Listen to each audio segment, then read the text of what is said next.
మన Varahi sales grand festive celebrations ప్రతి 10,000 రూపాయల కొనుగోలుపై ఒక బంగారు నాణెం ఉచితం. ఈ ఆఫర్ జనవరి 15 వరకు మాత్రమే.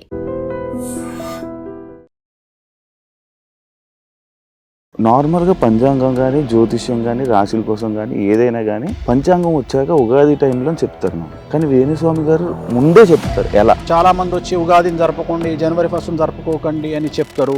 సో ఇక్కడ జనవరి 1 నాడు తాగడానికి ఒక రీజన్ కావాలి, 31 గుడికి పోవడానికి ఒక రీజన్ కావాలి. ఫస్ట్ జనవరి 1 మీరు తాగుతారా సార్? జనవరి 1కు తాగన్నాను, 31కు తాగుతా. డిసెంబర్ 31కి ఎంజాయ్ చేసుకుంటారు. ఎంజాయ్ చేస్తారంటే నేను బయటికి పోను. ఎక్కడికో కామాఖ్యకు పోతే ఏదో చిన్న ఆర్గ్యుమెంట్ చేసిన దాన్ని గుళ్ళో నుండి వెళ్ళిపోయిండు అని చెప్పేసి పిచ్చినాయాలారా, అసలు ఒక మనిషిని గుళ్ళో నుండి వెళ్ళగొట్టేటువంటి శక్తి ఎవరికన్నా ఉంటుందా? వేణుస్వామి గారు పర్సనాలిటీ ఎలా ఉంటుంది? ఇప్పుడు మీరు ఒకటి చెప్పారు, ఇందాక ఒక సీన్ టీవీలో కామెడీ సీన్ పెట్టుకొని 2 పెగ్గులు వేసుకుని నవ్వుతానని చెప్పారు, కానీ వేణుస్వామి గారు అంత మనస్ఫూర్తిగా నవ్వడం ఎవరు చూడలే. నాకు కోపం రాదు, నాకు ఏడుపు రాదు. నేను ఒక వ్యక్తిని శత్రువుగా భావిస్తే దానికి తీవ్రమైనటువంటి చర్య జరగాలి. అది నేను తీవ్రంగా పరిగణిస్తే దాని రియాక్షన్ కూడా అంతే తీవ్రంగా ఉంటుంది. దావుద్ ఇబ్రాహిం గారు ఉన్నాడు, నా ఇంటికతో సమానం. ఎందుకంటే చంపాలని ఫిక్స్ అయితే దావుద్ ఏంది, బొక్కేంది. కామాఖ్య టెంపుల్లోనే మీకు ఇష్యూ అయిందని చెప్పారు కదా, అసలు ఏం జరిగింది అనేది ఎవరికి తెలియదు. అక్కడ జరిగింది ఏంటంటే ఇట్ ఈస్ ఎ జెలస్, రెండోది ఇట్ ఈస్ ఎ ట్రాప్. ఇప్పుడు ఉదాహరణ నువ్వు ఉన్నావు అబ్బా, నువ్వు ఒక పబ్బు పేరు చెప్పు. పోయేటప్పుడు నేనేం చేసిన అంటే శివ అంటే నాకు పడదు, నేను సెల్ ఫోన్ పట్టుకొని గేట్ దగ్గర రెడీగా ఉంటా, అక్కడ ఉన్న బౌన్సర్లు ఇద్దరు ఆపమని చెప్పిన శివను. తెల్లారి నేను నా ఛానల్ వేసుకున్నాను. శివను మెడలు పట్టుకొని బయటికి నూకిన బౌన్సర్ వేణుస్వామి. స్వామి అనేది మీరు పెట్టుకున్నారా, పిలవాలా ఏంటి? ఏ టైప్ ఆఫ్ స్వామి అది? వేణుస్వామి. ఇప్పుడు స్వామి అనేది నా పద్మశ్రీయా, పద్మ విభూషణ, ఆస్కారా? నేను గుంజుకొచ్చుకున్నాను ఏమన్నా?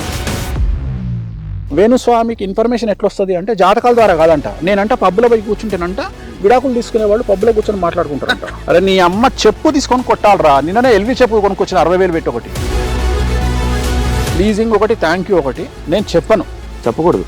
ఎవరికి ఎవడు వీకిండని. శివ కారు కొనుక్కుంటే శివ దోస్తులం అని చెప్పుకునే నాయాళ్ళు నెల రోజులు నిద్రపోడు ఎవడు. నువ్వు ఐఫోన్ కొనుక్కుంటే 2 రోజులు నిద్రపోడు. నీ ఇంటర్వ్యూ సక్సెస్ అయితే నిద్రపోడు. నీ పెళ్ళంతో నువ్వు సినిమాకు పోతే నిద్రపోడు. ఇలాంటి దొంగనా కొడుకులనా ఎంటర్టైన్ చేసేది.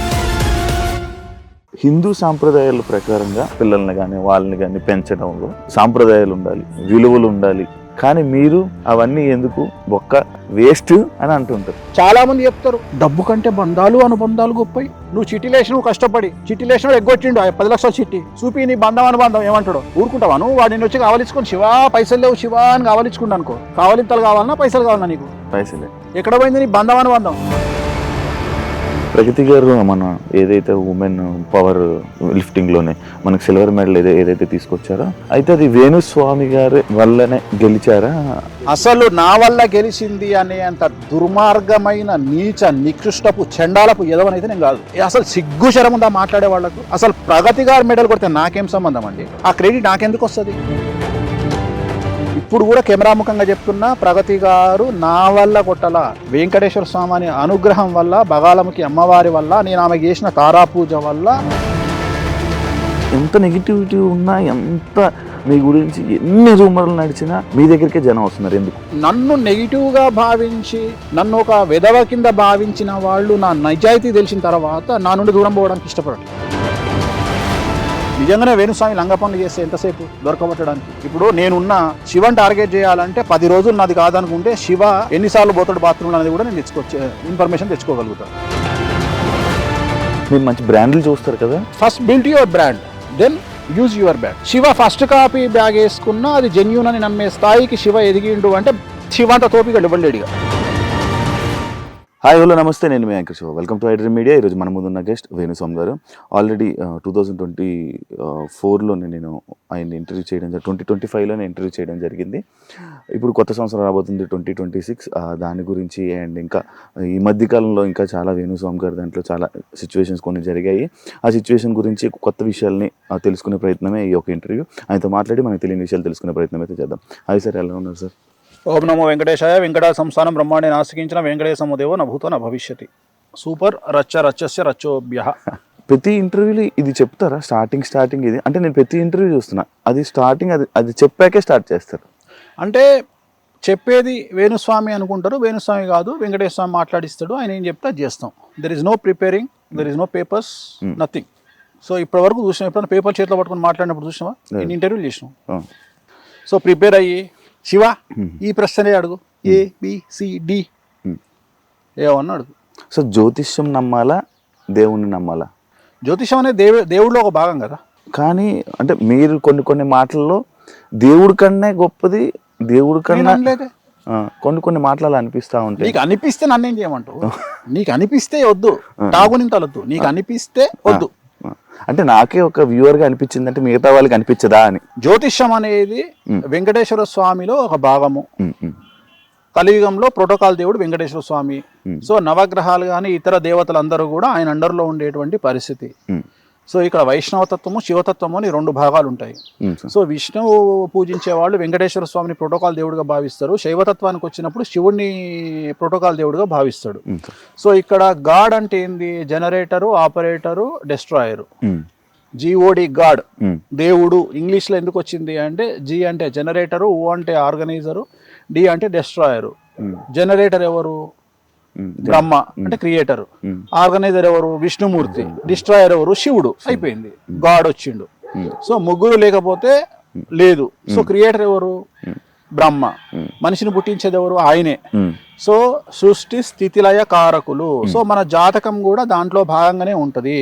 సో బ్రహ్మ అనేవాడు మన జాతకాన్ని రాస్తాడు. దేవుడు లేకుండా జాతకం ఎక్కడి నుండి వస్తుంది? రాదు. ఒక్కొక్క సూపర్ స్పెషాలిటీ హాస్పిటల్లో ఎక్స్రే తీసేవాడు ఒకడు, పెట్ స్కాన్ తీసేవాడు ఒకడు. సో ఆ మనిషిని బట్టి ఆ స్కాన్ చదవగలిగిన శక్తి ఆ డాక్టర్కు ఉంటుంది. ఉదాహరణ, మామూలు ఎక్స్రే ఉంది, లోకల్ డయాగ్నోస్టిక్ సెంటర్లో కూడా తీస్తారు. పెట్ స్కాన్ చేయాలనుకో ఖచ్చితంగా పెట్ స్కాన్ సెంటర్కే పోవాలి, కాస్ట్లీగా ఉంటుంది. దాన్ని రీడ్ చేసే డాక్టర్స్ కెపాసిటీ వేరే ఉంటుంది. సో అట్లనే జ్యోతిషం అనేది ఒక డిఫరెంట్ సబ్జెక్టు. అది భగవంతుడిలో నిక్షిప్తమైనటువంటి సబ్జెక్టు. సో వేదాంగాలలో జ్యోతిష్యం అనేటువంటిది ఒకటి. సో దాన్ని బేస్ చేసుకొని దేవుడిలో ఒక భాగమే. దేవుడిని మించి జ్యోతిష్యం ఉండదు. నార్మల్గా పంచాంగం కానీ, జ్యోతిష్యం కానీ, రాశుల కోసం కానీ ఏదైనా కానీ పంచాంగం వచ్చాక ఉగాది టైంలో చెప్తారు నాకు. కానీ వేణుస్వామి గారు ఇంకా న్యూ ఇయర్ రాబోతున్న ముందే చెప్తారు. ఎలా దేశకాలమాన పరిస్థితి ఎలా చెప్తారు అంటే, మన దగ్గర 150 సంవత్సరాల పంచాంగం ఉంటుంది. సో మన దగ్గర ఉంటుంది అంటే పంచాంగం ఒరిజినల్గా ఫిజికల్గా ఉంటుంది. నేను మాట్లాడేది, నేను ఆన్లైన్లో సెల్ ఫోన్లో చెప్పట్లా. ఫిజికల్గా మన దగ్గర బుట్టేవారి పంచాంగం ఉంటుంది. నా దగ్గరనే కాదు, జ్యోతిష్యం చెప్పే ప్రతి మనిషి దగ్గర ఉంటుంది అది. సో అది 1940 నుండి 2050 వరకు ఉన్నటువంటి ఒక పంచాంగం. ఆ పంచాంగంలో 2026 సంవత్సరము ఏ సంవత్సరం రాబోతుంది, 27 ఏ సంవత్సరం రాబోతుంది, 28 ఏ సంవత్సరం రాబోతుంది, 2040 ఏ సంవత్సరంలో ఏ పంచాంగ నామ సంవత్సరం వస్తుంది అంటే ఉగాది వస్తుంది, దానికి రాజు ఎవరు, అధిపతి ఎవరు, సో దానికి నీరసాధిపతి ఎవరు, రసాధిపతి ఎవరు, మంత్రి ఎవరు, సో ఇవన్నీ రాసుంటాయి. ధాన్యాధిపతి ఎవరు, శస్యాధిపతి ఎవరు, అన్ని డిసైడ్ అయి ఉంటాయి. అంటే ఇవాళ ఈ సంవత్సరమే రావాలి అని రూల్ ఏం లేదు, మనకు already it'll decided already. So దాన్ని బేస్ చేసుకొని ఇప్పుడు ఉదాహరణ, ఇప్పుడు మనం 2025 ఇవాళ మాట్లాడుకుంటున్నాం, ఇది డిసెంబర్. సో రేపు మార్చి 19న ఉగాదిన వచ్చేటువంటి 2026 పరాభవనవ సంవత్సరానికి అధిపతి ఎవరు అంటే గురువు. సో కమాండర్ ఎవరు అంటే కేతువు. సో దాన్ని బేస్ చేసుకొని జాతకాలు చెప్తాము. సో ఇక్కడ పంచాంగం రాసేవాడికి జ్యోతిష్యం చెప్పే రైట్స్ లేవు, ఓన్లీ పంచాంగం రాయడం వరకే వాళ్ళ పని. సో అట్లనే జ్యోతిష్యం చెప్పేవాడికి పంచాంగం రాయడు. సో జనరల్ గా ఈ 2 వేరే వేరే విభాగాలు. సో ఇక్కడ మేము నువ్వు ఎట్లాగైతే మీడియా సంస్థలు ఎట్లాగైతే కొత్తదనాన్ని కోరుకుంటాయో, జనాల్లో కొత్తదనాన్ని తేవాలని కోరుకుంటాయో, జనవరి 1 అనేది వెస్ట్రన్ కల్చర్లో మనము ఎవ్వడెన్ని చెప్పినా జనవరి 1 అనేది మనకున్నటువంటి ఒక అలవాటు. మనము ఉగాదిని జరుపుకోవాలి, చాలా మంది వచ్చి ఉగాదిని జరపకండి, జనవరి 1 జరుపుకోకండి అని చెప్తారు. సో ఇక్కడ జనవరి 1 నాడు తాగడానికి ఒక రీజన్ కావాలి, 31 గుడికి పోవడానికి ఒక రీజన్ కావాలి 1. సో ఇక్కడ తాగడానికి ఇది నడుస్తుంది, గుడికి పోవడానికి అది నడుస్తుంది. సో ఇక్కడ 2 ఉన్నాయి, ఎంజాయ్ యువర్ లైఫ్ అండ్ దేవుడి దగ్గరికి పో. సో ఈ 2 జరుగుతున్నప్పుడు తప్పే ఉంది. జనవరి 1 దేవుడి దగ్గరికి పోతున్నప్పుడు ఎందుకు ఆపాలా? రెండోది, మనం చెబితే వాడని ఇంటడా?